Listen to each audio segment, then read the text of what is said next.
Today's, I guess, a siyum of the chapter. It's the last Mishnah, Mishnah Chof Beis, the 22nd Mishnah of the 4th chapter of Pirkei Avos, and it is a busy chapter. It's a busy busy Mishnah, I should say. It's a busy Mishnah. When you read it, it's long, and then when you analyze it, it has many. It's not just long in length, in words, but the amount of topics that it covers some very profound topics. So let's just remember, this Mishnah is a follow-on from the previous Mishnah. It's also by the same author. It starts Hu Haya Omer. So it's the same author that we had before. Who was our author? Who was the author of the previous Mishnah? It was Rabbi Elazar Kapor. And he taught us in the previous Mishnah that there are certain things, certain behaviors that drive a person from the world. That God forbid can literally drive a person out of the world. Now, you come out of a Mishnah like that and you think, oh, we've got the answer. If we don't do those three things that drive a person from the world, then we can live forever. That's what it sounds like, right? It sounds like we'll live forever. So this Mishnah gives us a little bit more of a sobering reality check that it's not so simple. It's not so simple. Nobody lives forever. So the first part of the Mishnah, he says, Hu Haya used to say that those who are alive, right, Hachayim, those who are alive, what happens to them? Lamus, they're going to pass away. V'hameisim, and those who have passed away, leheichayois. Very interesting. If you're familiar with grammar, it's a very interesting term. Leheichayois, they will come back to life. V'hachayim lidoin, and those who are living will be judged. So now you're confused. So who's going to be judged? Those who were living before they died, or those who come back to life are going to be judged? It's a little ambiguous and you can have different opinions. So effectively what he's saying over here is that that's how it is. Hachayim, the nature of life is that it's not forever. That is the nature of life. There's a very interesting, and in fact it's related to the parasha. It's actually today's piece of this week's parasha. Actually, how's that? Very interesting story. When the Arizal passed away at a very young age. And his chief student was Reb Chaim Vital. Reb Chaim Vital is the person who recorded all of the teachings of the Arizal. Reb Chaim Vital was a great Kabbalist in his own right. So he had to make a hesped. He had to eulogize the Arizal after he passed away. And he quoted a line out of the parasha this week, which goes as follows. V'chiyeh be'ish, if there will be a person that has chet mishpat moves, literal translation, a sin for which the judgment is death. Rashi actually says that it's a follow-on from the previous section of this week's parasha, which talks about the Ben Sorer Umoire, and how it is that if you don't bring people in order, if you don't discipline people, or in certain cases remove people from society, what's going to happen next is they'll behave in a way that they deserve, God forbid, the death penalty. Vehumos, and that person will then be executed. What you do next is v'solisa oisoi al eitz. You have a very interesting requirement in Jewish law that after executing somebody in the Beis Din would then have to take their body and temporarily suspend the body, v'solisa oisoi al eitz, to hang the body on a pole. And then the pasuk immediately says, don't do so. In the long term, it's up and down, literally just to make a statement. So the Reb Chaim Vital was giving this hesped for the Arizal, and he says as follows: the word chet, in addition to its obvious meaning, the obvious meaning of chet is that it's an avera, right? What else does chet mean besides an avera? Anybody know? Right? What does it mean besides an avera? What? To? No. The actual word chet itself could mean a lack. A lack. Okay? The pasuk that says, "Vani," I can't remember the exact lashon. "Vani v'habonim uvonai," I think it is chatoim. It means that we're missing something. So, the Reb Chaim Vital says, "V'chiyeh be'ish," if you'll find a person chet mishpat moves, where by nature of their life they lack a reason to die, they don't deserve to die. Their life was perfect. So you hang the reason why they've died on the tree, on the Eitz Hadas, because Hashem decided that after Adam and Chava ate from the tree of knowledge, nobody was going to live forever. So there's certain people who died only because of the Eitz Hadas. So that's effectively what Rabbi Lazar Kappa is telling us over here. He says, it doesn't matter, even a person who is so cautious not to be driven from the world with the various behaviors that he discussed in the previous Mishnah, still, ha'chaim lomus, the reality is that people who live are eventually going to pass away. It is not forever. Why is he telling us this? Was this, we needed a Monday morning depression? Monday morning's hard enough as it is. You have to learn such a Mishnah. What's he telling us? Everybody's going to die. You know the story of the rabbi who gets up. He gets up and he wants to make a moving drosha on Yom Kippur because he wants to get people to do teshuvah. So he gets up and he starts thundering from the podium. He says, you have to realize that every single member of this community one day is going to die. And there's one fellow sitting in the back and he's got a smile on his face. So the rabbi gets irritated. So he repeats it again. He says, you have to realize that every member of this community one day is going to die. And this guy's got this big smile on his face. So the rabbi gets really irritated. And he says, Mister in the back, did you hear what I said? He said, of course I heard what you said, but I don't belong to this community. So what's he telling us? Why do we have to know this information? So that's the chap, right? The chap is that we should do teshuvah. And there's a very fascinating expression from Chazal that goes like this. Haroitze lichyois, a person who wants to live, yamus, should die. V'haroitze lamus, and a person who wants to die, yichyeh, should live. Okay, now that's a real conundrum, right? That's a mind bender. What are the Chazal telling us? A person wants to live should die. And a person wants to die should live. What does that mean? And it's interesting because that's based on a teaching from Shlomo HaMelech where he says, Toiv yoim hamoves miyoim hivoldoi. That it's better, the day that a person dies is better than the day that they were born. Now, most people explain that in a very simple way because when somebody is born, we don't know how they're going to turn out. Everybody gets all excited and they make a whole simcha, but we don't know what's coming. Maybe this person shouldn't be celebrated. And then, God forbid, when a person passes away, everybody's broken and everybody mourns. That's when we should celebrate, because I can say, okay, Baruch Hashem, look what an amazing life they lived. So, Toiv Yom HaMoves Miyom Hivoldoi, says Shlomo HaMelech, it's better the day that a person dies than the day they were born, because that's when we know that they actually achieved their potential, that they lived a good life, that there's something to celebrate. Or perhaps Shlomo HaMelech is telling us something even beyond that.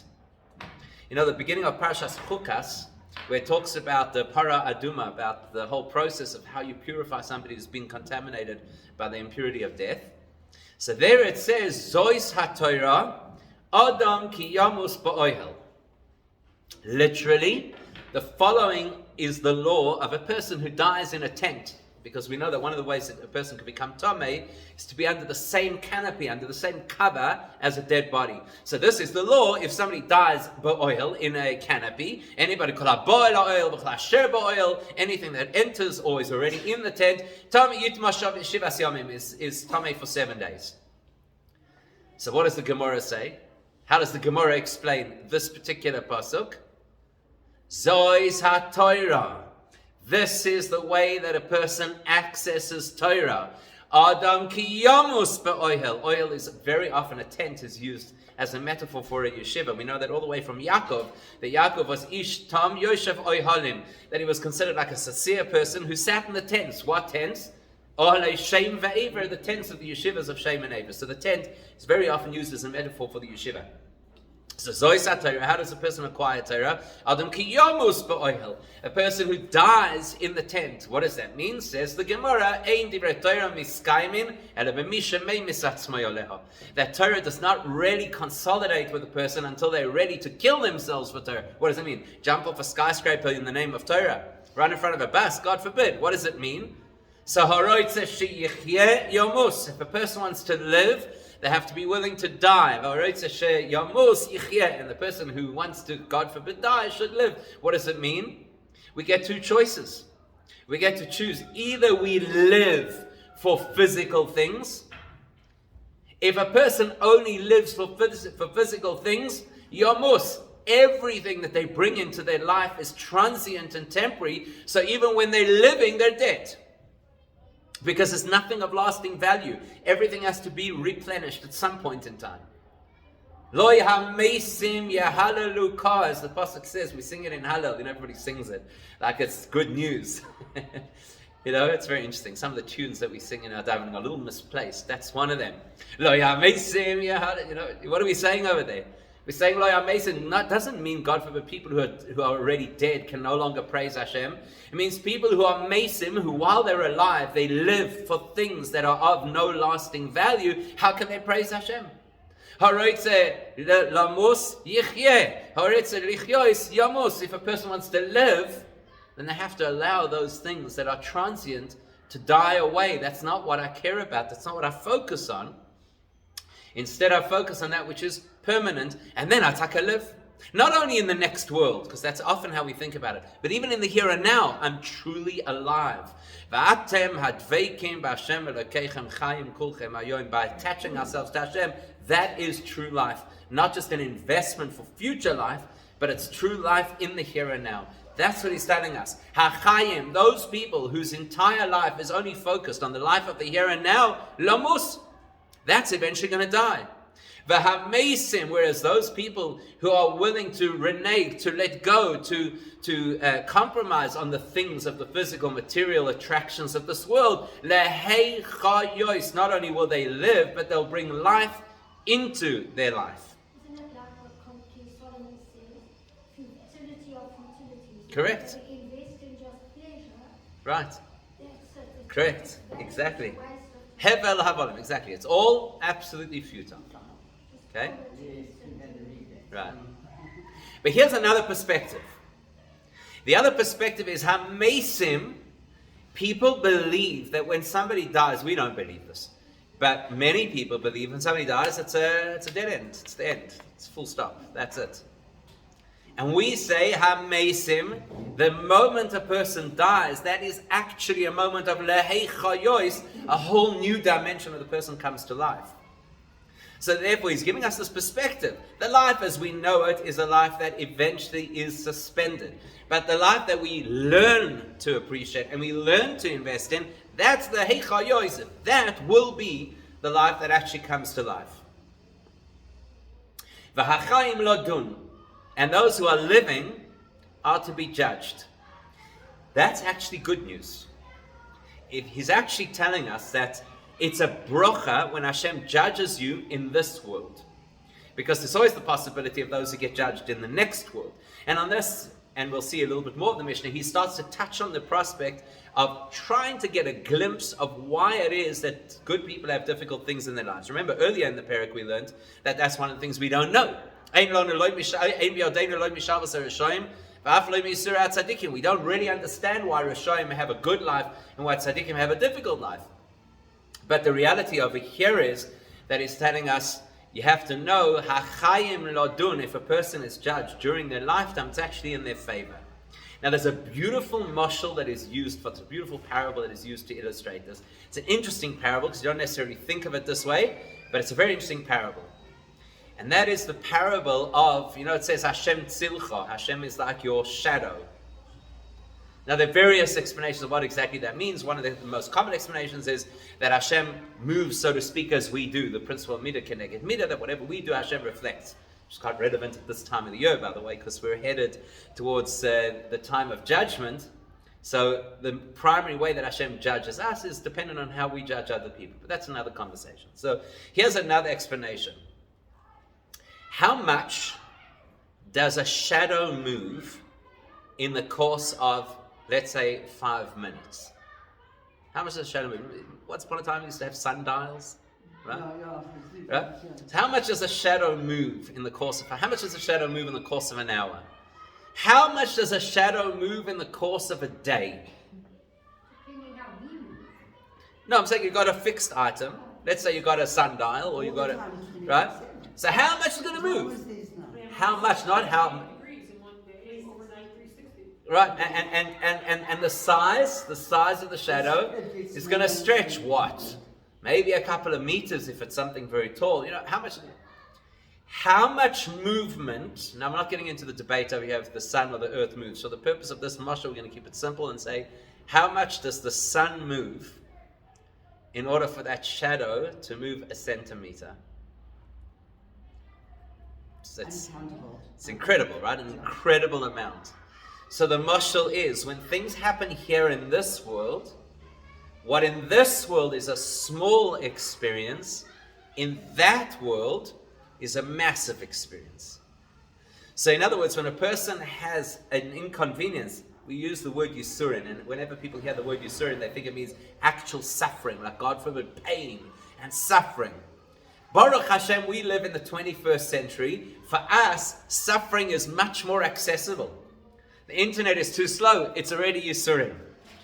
Right?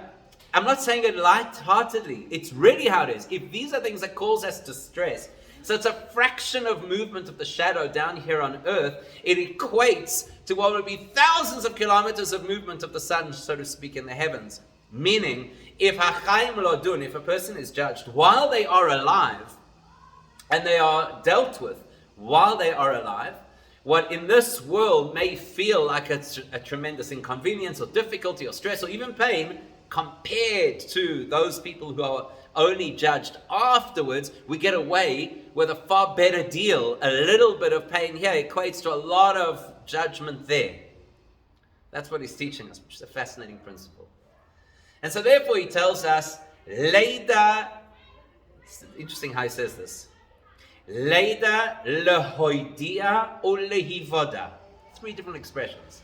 Which basically means that you should know and you should teach or let it be known in order that it should be known. Sounds really like a lot of repetition. And he's referring to what he's about to describe for us. So what do we have to know? First of all, we have to know that the best way to know anything in life is to be able to share it with somebody else. That's how lehivoda, that's how you know with certainty that you actually know something, is if you're able to impart it to somebody else. So the great test, I remember somebody once told us in the name of Einstein, whether Einstein said it or not, most likely not, that if you truly understand something, you can explain it to your grandmother. So the impression, the application is that if you really know something, you can explain it. It's a great test.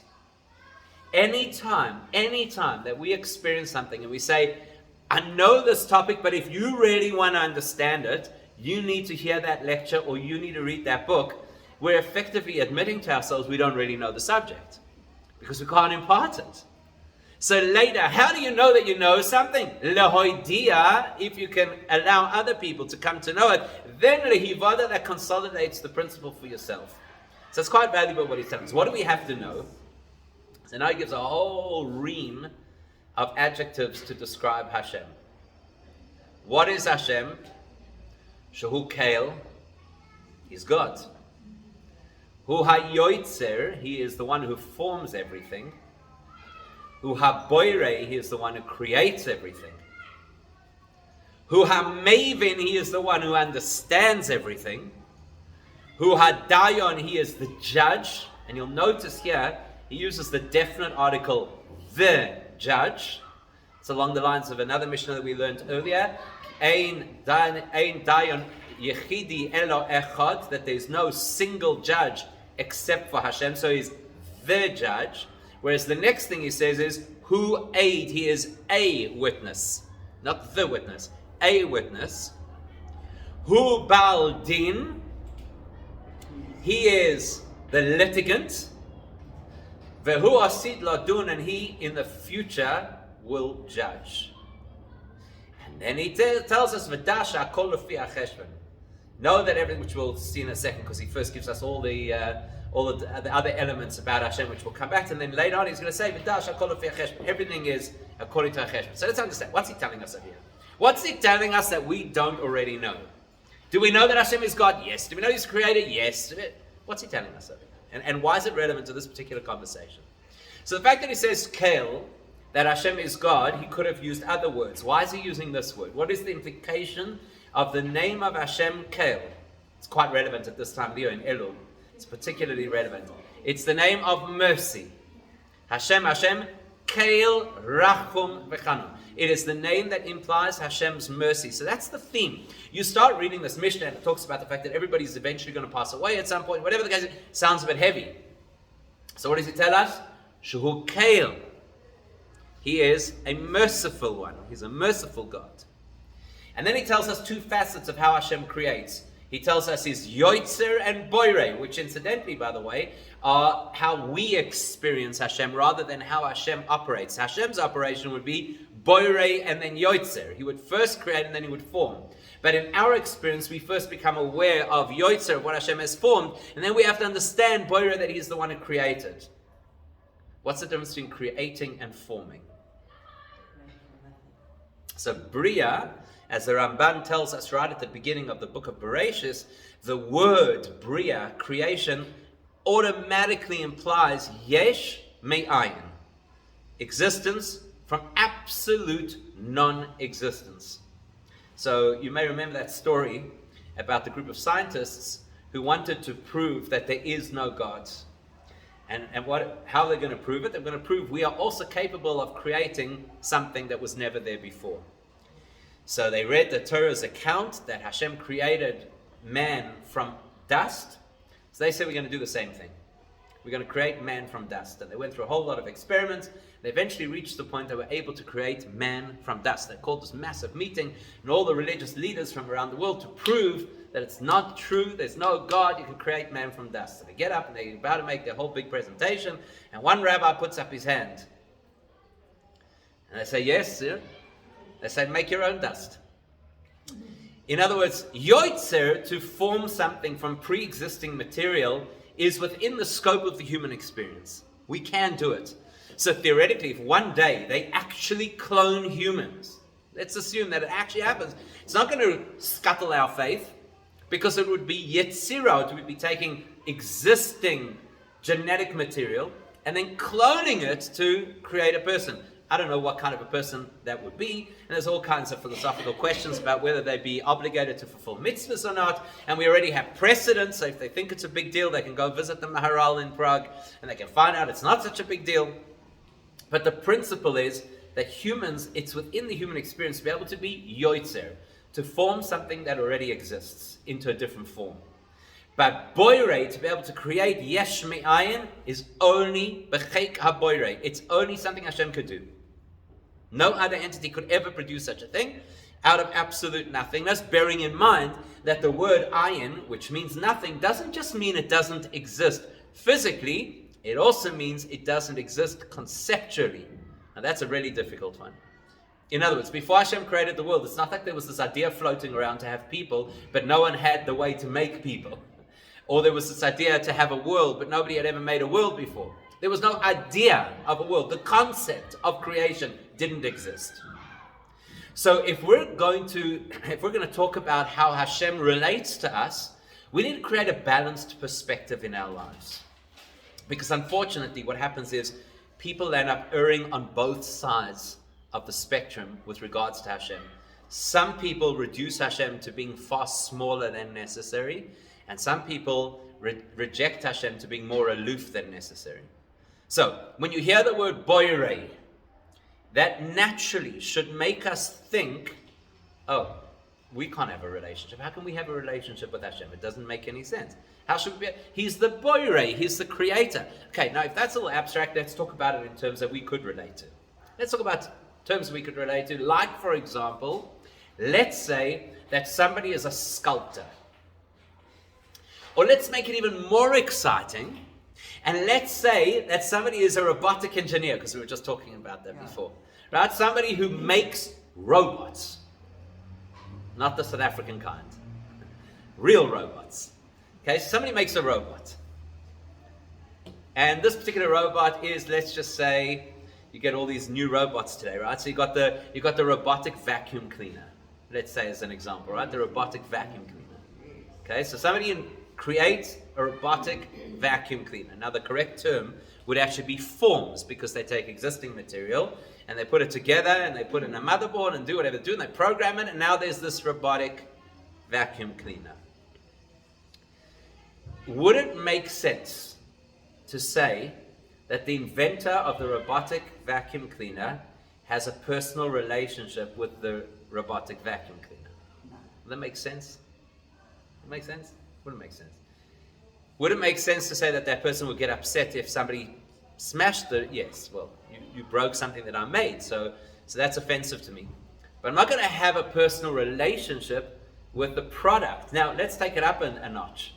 Let's say that it wasn't just this vacuum cleaner, but let's say that it was actually a robotic being that looks human. Put the silicone skin on, and it actually looks human, and it's got a range of vocabulary, and it's got facial expressions, or whatever the case is. Now, would it be meaningful to say that the creator of this robot has a relationship with this robot? Like they go out for coffee, they talk about their day, they catch up. Does that make any sense? It could. That's what we call those wacky professors. They land up in these funny situations. But for healthy, balanced people, we don't anticipate that they're going to have a healthy, balanced relationship with a robot, no matter how realistic the robot appears. But even if they did, because now, there's talk in the scientific world of creating these robotic companions. So God forbid a person is alone. You get one of these robotic companions, and you kind of, they can like watch a movie together. One eats popcorn, the other one doesn't. I don't know how it works, but gives the illusion of companionship. Okay, so let's say that happens, and we think social media is going to destroy society. Can you imagine? People start walking around with their robotic companions. I mean, can you only imagine what would happen? Anyhow, but the bottom line is, can you imagine somebody saying, my robotic companion needs me to do X for them? That's when we know we're in serious trouble, right? If you want to say my robotic companion does X for me, that makes sense. That's what they're programmed to do. But if the robotic companion now needs me to do X for it, that's when I've lost my mind. Now that would be a relationship of Yetzirah, of forming an existing set of materials into this robotic companion. And it's still ludicrous for us to imagine that the robotic companion could have demands of its maker that the maker would kind of have to respect. Now, how much more so if it's boire, if it's creation from absolute nothing? So that's why you get one end of the spectrum is people that say, we can't expect that Hashem's going to take any interest in us. That reduces Hashem. That makes Hashem sound smaller or more limited than Hashem is. We are brios. We were created from nothing. We can't get up and say, Hashem, we need this in our lives, and Hashem's going to listen. Now, you know what happened to the original philosophers who had that attitude? Anybody know what happened to them? Many, many, many centuries ago, early at the dawn of history, there were great philosophers who had exactly this issue. They believed that Hashem, as our creator, it's unthinkable that he should have this personal level of relationship with us. So what did they do? What did they do? They made idols. That's what happens when you go extreme. That's what happens when we believe that Hashem is only the creator or only too big. Then we start to think either we need some kind of a bridge, and that's where idolatry comes from, or we have no moral responsibility because it makes no difference to him. And that's where immorality comes from. So that kind of an extreme is a very dangerous place to be.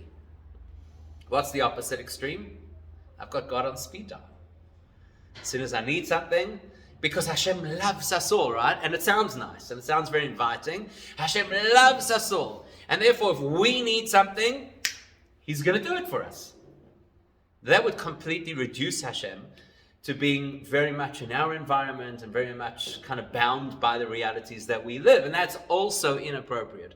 So we have to get the balance. Hu kael, hu hayoytzer, hu haboire, on the one hand.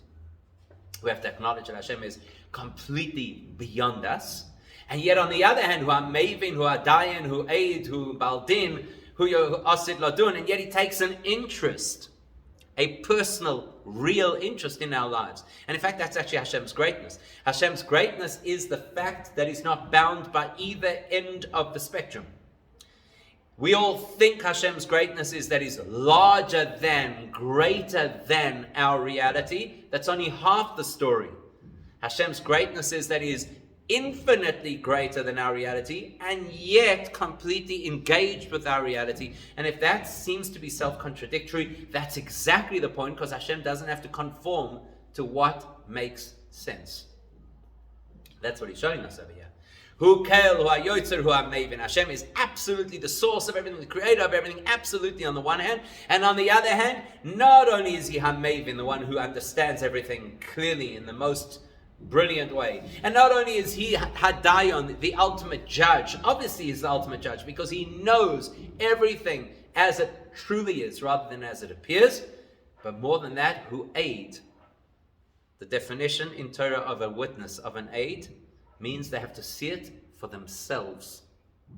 An aid cannot rely on hearsay. That's why circumstantial evidence does not cut it in a Jewish court.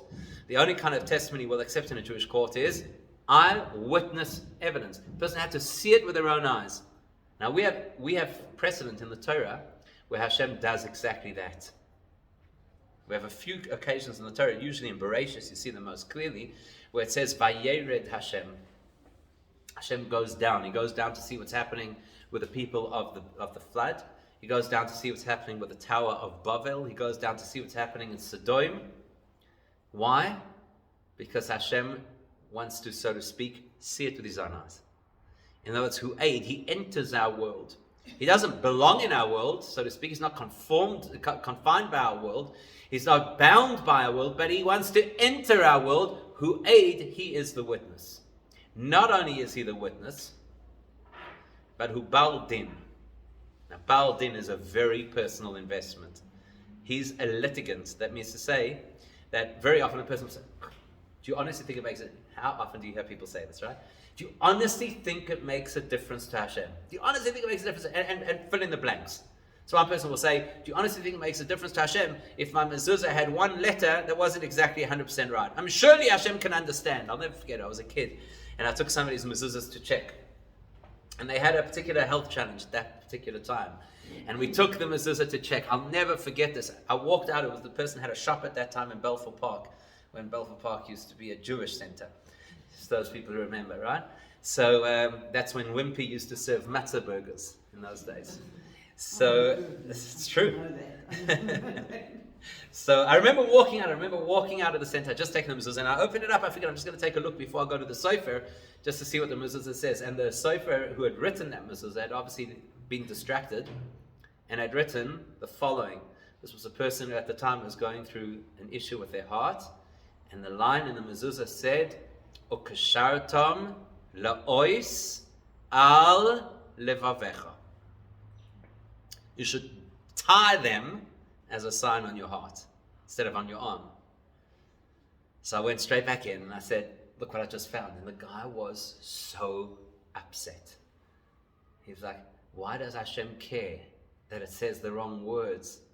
I put the mezuzah up in good faith. I intended to do the right thing. How's that fair? Right? Hashem shouldn't care about, he should care about my intentions. So by saying that Hashem is Baal Din, is a litigant, that implies that he's in the same courtroom, so to speak. When you have two people sitting in a courtroom and they're fighting each other, not to suggest Chas v'Shalom that Hashem is fighting with us, but the implication is that when you sit in that courtroom, you're there because you care. You're there because this is an issue that bothers you. Otherwise, you wouldn't have gone down the legal route. Who needs it? It's such a pain in the neck. It's expensive. So Baal Din is telling us that Hashem doesn't just stand off, aloof, but rather that Hashem engages in our experience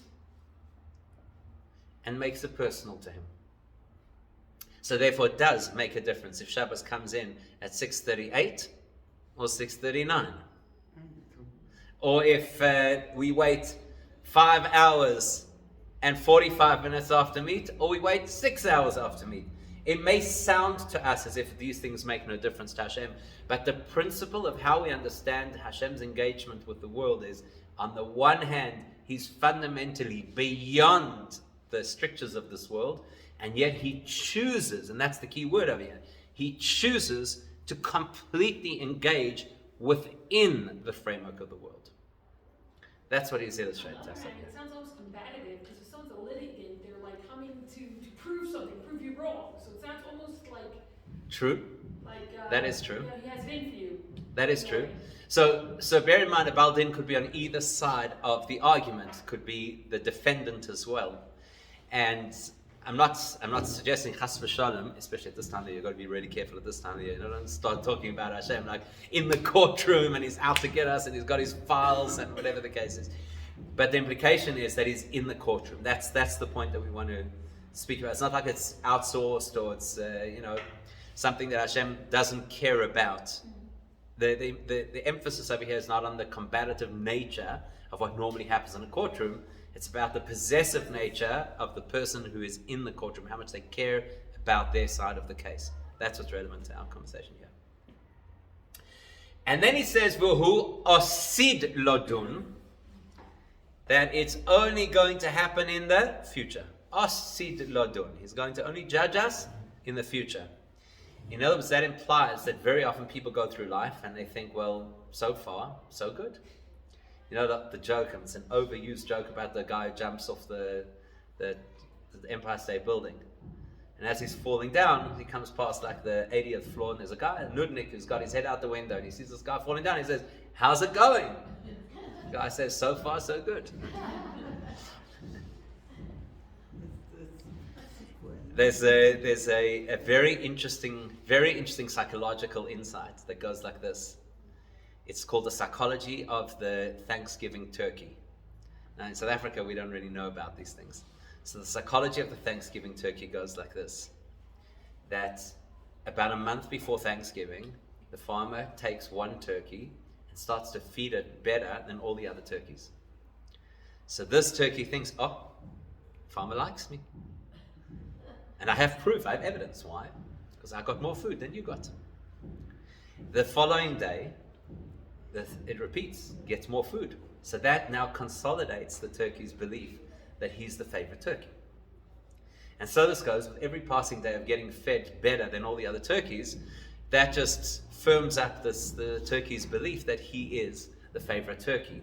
So at which point in the turkey's life is the turkey feeling the most confident? The day he gets shechted. Right? That's when he feels the most confident. So asid ladun means, don't think that just because life works in a particular way, that is the guarantee that that's how it's always going to be.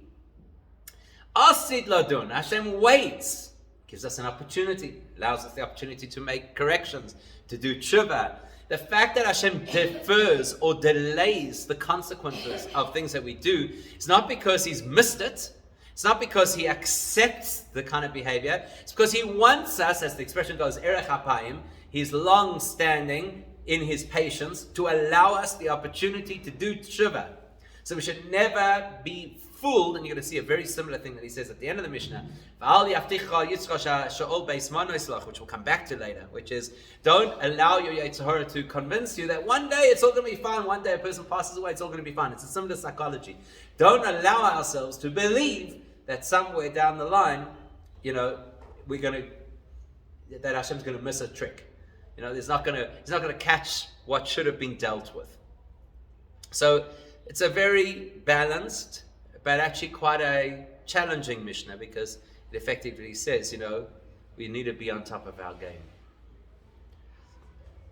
Now, once he's told us this, he wants to also tell us about Hashem's greatness. So he says, Baruch Hu, Hashem is great. She'ein lefonov, v'loi avlo, v'loi shikcha, v'loi masei ponim, v'loi makach shoichad. He says, one thing you can be sure is that in Hashem's reality, there's no corruption. There's no forgetting. So that's back to this theme about, don't think that in the future he's not going to judge us. There's no favor to one over the other, and we know that. We know that because we see that tzaddikim often are not just suffer, but are often held to a much more difficult standard. Usvivav nis'ara me'oid, as the pasuk in Tehillim says, those who are closest to Hashem. Nis'ara, the Gemara says, from the word sar. They're judged kechut asayra, a hair breadth of misstep is already something very serious. Whereas on the other hand, you take a guy like Esav, he respected his father and he's now considered to be such a wonderful person and he was rewarded for it. Or Paroi, who took 4 steps to accompany Avram Avinu, and because of that, his descendants were able to subjugate us for 400 years. Like these incredible concepts. So there's no favor. And loy makach shoichat, there's no bribery. Hashem doesn't accept bribery. Why? Shakol sheloi, because everything is his anyway. Okay, we needed to know that, right? We needed to know that Hashem doesn't accept bribes. Do you feel better now? Because we were worried. We were worried. Maybe Hashem accepts bribes, and then what? Maybe the bad people are going to be able to bribe Hashem. What does it mean Hashem doesn't accept bribes? What can you bribe Hashem with? Hu ha yotzer, hu ha boirei. He's the one who created everything. What are you going to offer him? Hey God, would you like some gold? No, actually, there's much more where that came from. I could just... Seriously, how could you possibly bribe God? No, what could we do to bribe Hashem? With mitzvahs. So that's what he tells us. Person shouldn't think that they can bribe Hashem with a couple of extra mitzvahs. And then that's going to just sort everything out. That's why we have a process called teshuvah, because you can't just bribe Hashem with more mitzvahs going forward. There actually has to be a process to get rid of the stuff that was not so healthy in the past. Know that everything follows a cheshbon, which means nothing is by chance. Everything is as Hashem designed it. And a cheshbon, you know how a cheshbon works? It adds up over time. That means to say that sometimes you have to get an X amount of repetition of the same behavior before it actually tallies up to a cheshbon. And then there is the response to that cheshbon, either positive or negative as the case might be. And it's for that reason, by the way, that if there's a mitzvah that we can do regularly, we try and do it regularly. So if a person, for example, has the opportunity to give a big sum of tzedakah at the beginning of Elul, or to split it up daily over the course of Elul, it's better to split it up, because that way you get the cheshbon, right? You tally up more mitzvahs. And each mitzvah requires that input, and requires, of course, it's not so simple each time to give. So that's part of what he's discussing. And then the cheshbon also means Hashem takes into consideration our circumstances, which is quite relieving to know. The cheshbon means not only does Hashem count up how many good or how many bad things we've done, but he has a cheshbon for every activity. That's why you could have 2 people who do the exact same activity, positive or negative. For the one person, it's a huge achievement, and for the other person, it's absolutely normal. Or for the one person, it was a terrible mistake that wrecks a whole lot of their spirituality. And for the other person, because of their circumstances, it's kind of expected. So that's why the cheshbon is quite reassuring for us. And then he says, "V'al yaftichacha yitzracha shehasha'ol beis monois lach." Let your Yetzer Hara never convince you that the grave is a place of refuge. That after that, everything's fine. Everything's fine. As somebody once sent me a thing. Why fear death? Why fear death? Because you won't even know you won't even know at that point in time. That's not how we believe. That you won't know. That we believe that we remain sentient beings. In fact, that's actually when a whole new dimension of consciousness opens up. And he tells us why. He says, we were formed against our will. I'm sorry, please forgive me for saying this, but I know people love to always say that before a person is born, the neshama gets to pick which family they're going to. This Mishnah sounds quite the opposite. Al korachach ata noitzar, we were formed against our will. Val korachach ata noilad, and we're born against our will. As the Bartanura says, there's literally an angel over there that's going to push us into the world because we don't want to go. Ve'al korachach ata chai, and we live against our will. That means even while we're here, sometimes we say, genug shoin, and it's still, the person still carries on living. And there's some very sad stories actually about that, people who thought they could take their own lives and it didn't quite work out, and then they had to confront not only the fact that they are still alive, but also the fact that they made such a decision. It's not so simple. And at the end, we don't choose to die. So the same way that an angel schleps us into this world, there's an angel that's got to schlep us out because we don't want to go.